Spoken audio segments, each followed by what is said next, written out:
Hi guys, this is Katja with Creators Image Studio. Today I'm sharing a micro chipboard booklet with you all.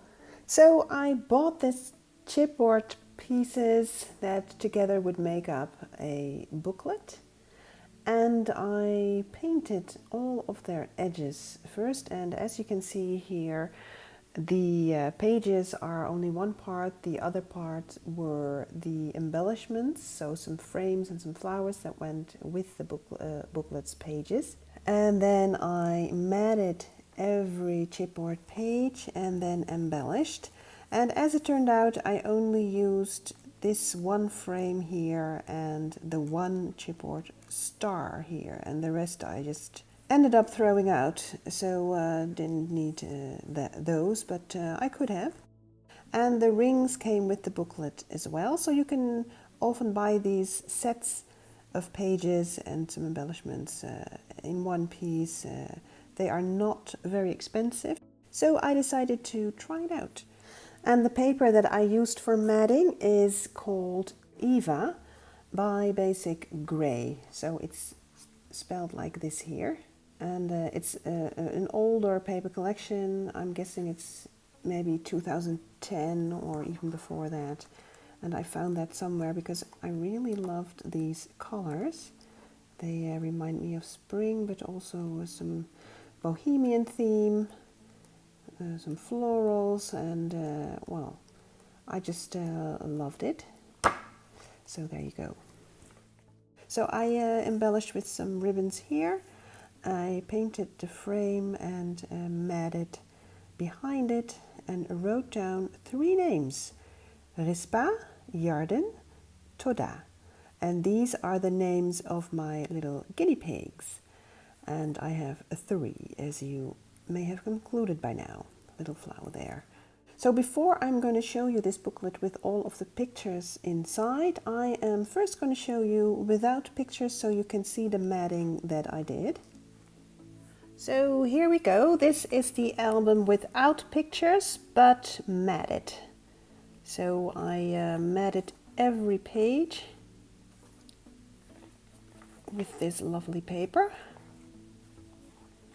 including the little tabs here. So it's one piece, one mat.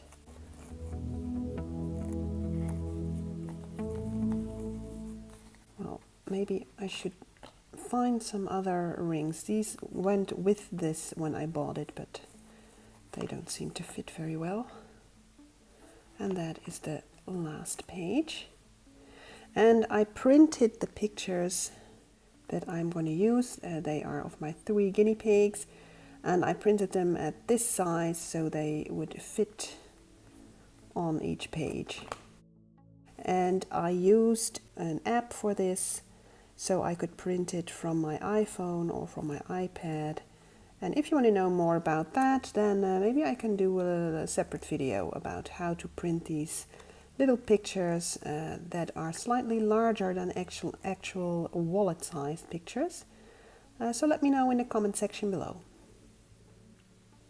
Alright, so now to show you the album with pictures. Now I skipped the first page because this really was too small a space for a picture in my opinion, and I printed all of the pictures in a landscape mode, so I'm going to turn the album like this. I added stickles to all of their edges in different colors, and I added some flowers here and there. So these two are Rispa and Yarden. Rispa again. Yarden again. Here are all 3. And here is the one male Toda. Toda actually means Thanksgiving in Hebrew. And I got him at Thanksgiving Day, so that's nice, I thought. So there you go. So there's an idea for you, so to use these little booklets to actually fill it up with pictures. And again, let me know in the comment section below if you want me to do a little explanation on how to print your pictures smaller sized than 4 by 6 inches. Because I have found an app for that, and of course there are many apps to do that, so I will be willing to talk you through the ones I have found. So let me know if you want that. If you don't, if you're not interested, just well, I will notice that as well. So I will see you next time. Let me know if you like this video by pressing the thumbs up and subscribing to my channel. Bye bye.